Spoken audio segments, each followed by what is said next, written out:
ان کی سزا دنیا میں بھی مل جاتی ہے اور آخرت میں بھی ملتی ہے۔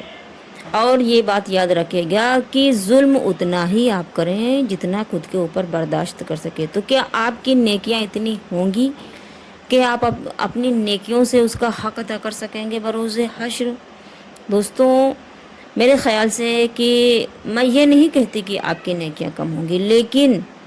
آپ اپنے آپ کو اتنا نیک بنائیں، اتنا اللہ کے بتائے ہوئے راستے کو سمجھیں، ان کے رسول کے بتائے ہوئے راستے کو سمجھیں کہ کسی کو اپنی نیکیاں دینے کی ضرورت ہی نہ پڑے۔ تمہیں معلوم ہے کہ مفلس کون ہے؟ اللہ کے رسول نبی پاک صلی اللہ تعالیٰ علیہ وسلم نے فرمایا ہے کہ تمہیں معلوم ہے کہ مفلس کون ہے؟ لوگوں نے عرض کیا کہ یا رسول اللہ صلی اللہ تعالیٰ علیہ وسلم، ہم میں مفلس وہ ہے کہ نہ اس کے پاس روپیہ ہے نہ متاع ہے۔ فرمایا، یعنی کہ نبی پاک صلی اللہ تعالیٰ علیہ وسلم نے فرمایا کہ امت میں مفلس وہ ہے کہ قیامت کے دن نماز روزہ زکوٰۃ لے کر آئے گا اور اس طرح آئے گا کہ کسی کو گالی دی، یعنی کہ دوستوں آپ دنیا میں اگر روزہ رکھتے ہیں، نماز پڑھتے ہیں، زکوٰۃ ادا کرتے ہیں، لیکن اس کے ساتھ ساتھ میں اگر آپ کسی کو گالی دیتے ہیں، کسی پر تہمت لگاتے ہیں، کسی کا مال کھا لیا ہوگا آپ نے، یا کسی کا خون بہایا ہوگا، کسی کو مارا ہے، لہٰذا اس کی نیکیاں، اللہ کے رسول کا فرمان ہے کہ اے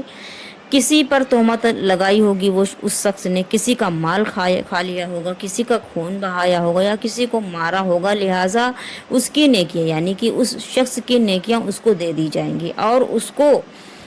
دے دی جائیں گی اگر لوگوں کے حقوق، یعنی کہ اس کی نیکیاں دے دی جائیں گی، اور اگر اس کا حق ابھی بھی پورا نہیں ہوا تو دوسروں کی، اس کی مطلب کہ آپ کی نیکیاں ختم ہو گئی تو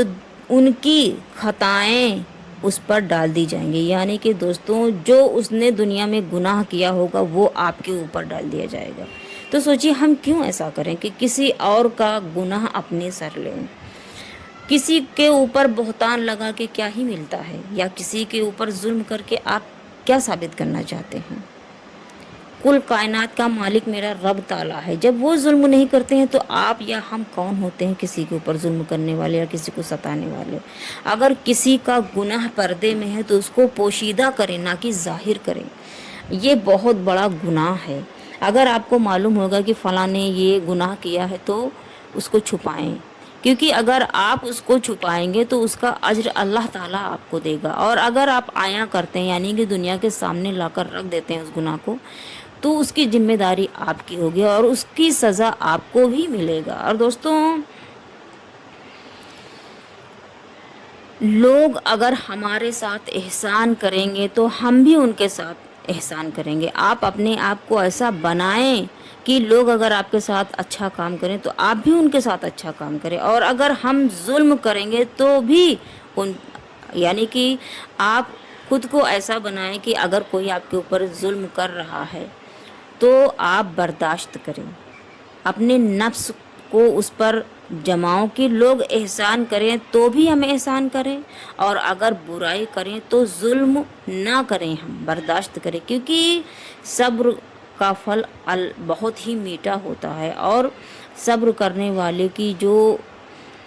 بہترین انعام ہے نا وہ اللہ تعالیٰ خود اس کو دے گا۔ جو شخص اللہ کی خوشنودی کا مطلب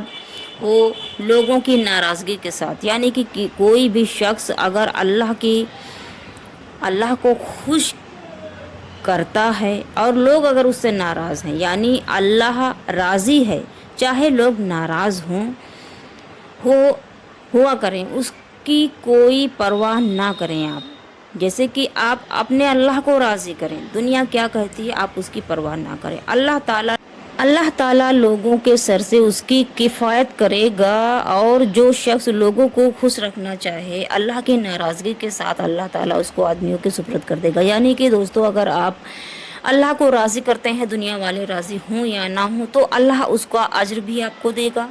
اللہ دے گا اس کا اجر، کیونکہ اللہ آپ سے راضی ہے۔ یہ دنیا راضی ہو نہ ہو ہم کو اس سے مطلب نہیں ہونا چاہیے، اور اگر کسی نے بھی اللہ کی ناراضگی کے ساتھ لوگوں کو خوش کیا تو اللہ تعالیٰ اسے چھوڑ دیتا ہے، انہی لوگوں کے سپرد کر دیتا ہے۔ سب سے سب سے برا قیامت کے دن وہ بندہ ہے جس نے دوسرے کی دنیا کے بدلے میں اپنی آخرت برباد کر لی۔ دوستوں یہ چیز حق ہے کہ ہم کسی کی وجہ سے کیوں اپنا آخرت برباد کریں۔ اگر ہم نے کسی کی برائی کی تو اس کے اعمال میں نیکیاں لکھی جائیں گے اور ہمارے اعمال میں گناہ لکھ دیے جائیں گے۔ تو مظلوم کی بد دعا سے بچیں، مظلوم کی بد دعا سے بچ کی وہ اللہ تعالیٰ سے اپنا حق مانگے گا، اور کسی حق والے کے حق سے اللہ کبھی منع نہیں کرتا ہے۔ تو دوستوں اس سے یہ سمجھ اس ویڈیو سے آپ کو یہ سمجھ آیا ہوگا کہ ظلم نہ کریں،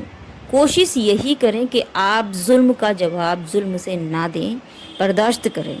کیونکہ اللہ آپ کے ساتھ میں ہوگا۔ اور دنیا کی پرواہ نہ کریں، دنیا کوئی کچھ بھی کہے، ہم اللہ کو راضی کریں، اللہ کے رسول کو راضی کریں اور اپنے آخرت کو سنواریں۔ ایسا نہ ہو کہ ہم اپنے نیکیوں کو لے کر جائیں اور کسی کے حصے میں وہ نیکیاں آ جائیں اور اس کے گناہ ہمارے حصے میں آ جائیں۔ اللہ وہ دن کسی کو نہ دکھائے۔ اللہ ہم سب کے گناہوں کو معاف کرے۔ اللہ ہم سب کو نیک راستے پر چلنے کی توفیق عطا فرمائے۔ میری دعا یہی ہے ہم سب کے لیے۔ اور دوستوں اگر آپ کو یہ میری ویڈیو پسند آئی ہو تو میرے چینل کو سبسکرائب کر کے میری ویڈیوز کو لائک، شیئر اور کمنٹس کریں۔